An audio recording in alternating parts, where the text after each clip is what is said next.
Donc, si on doit parler des innovations thérapeutiques dans ce que vous dites cancer du sang, en fait, on l'appelle les hémopathies malignes, il y a énormément de nouveautés thérapeutiques. Énormément de nouveautés thérapeutiques.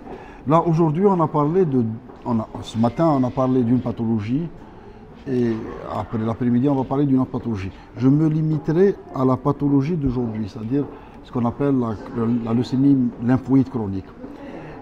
À travers ce qui a été déjà présenté, c'est assez informatif. Des malades qui jusqu'à là étaient en situation réfractaire en impasse thérapeutique, c'est-à-dire pour lesquels on n'avait rien à proposer. Et là, depuis l'introduction de ce nouveau médicament, je peux citer le nom si vous voulez, donc non, c'est pas la peine.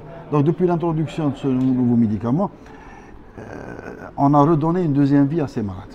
Donc c'est réellement redonner espoir d'une deuxième vie aux malades parce que par expérience, tous ces malades décédaient avant.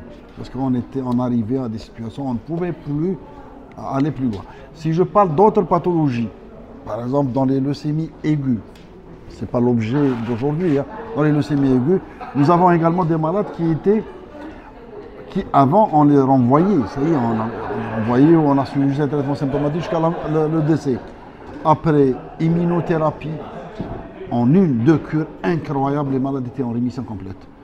Et là, c'est réellement un bouleversement. Maintenant, c'est vrai que c'est des thérapies qui ne sont pas données, qui sont chères. Soumis Mais à des importations. non, pratiquement tout est soumis à importation, mais l'innovation est chère.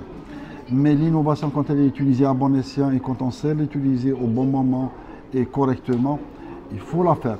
Il y a la vie humaine, ça c'est clair, il y a également la formation derrière. Parce qu'on ne peut pas rester à la traîne, on ne peut pas rester comme médecin algérien à savoir qu'il y a quelque chose qui se produit après. Parce que si on ne l'applique pas nous, on n'aura jamais l'expérience ou l'expertise de nous. Donc c'est important. Et en plus, on sait tous qu'avec le temps, toutes ces molécules vont être génériquées. Au moins, maintenant, on a acquis l'expérience. Puis après, quand il y aura des génériques, donc les prix vont baisser. Mais on aurait formé, parce que la formation médicale, par exemple, d'un résident, c'est 3-4 ans. Si pendant les 4 années, il n'a pas vu ce médicament, il ne le saura jamais. Par contre, s'il l'a vu, ne serait-ce que sur une expérience donnée, il va avoir l'expérience qu'il faut. Donc, soit on est dans la lancée des autres, même si on est en retard, malège, mais au moins, on arrivera un jour. Et il y a également le bénéfice direct envers le malade. Le malade, il est sauvé, réellement sauvé.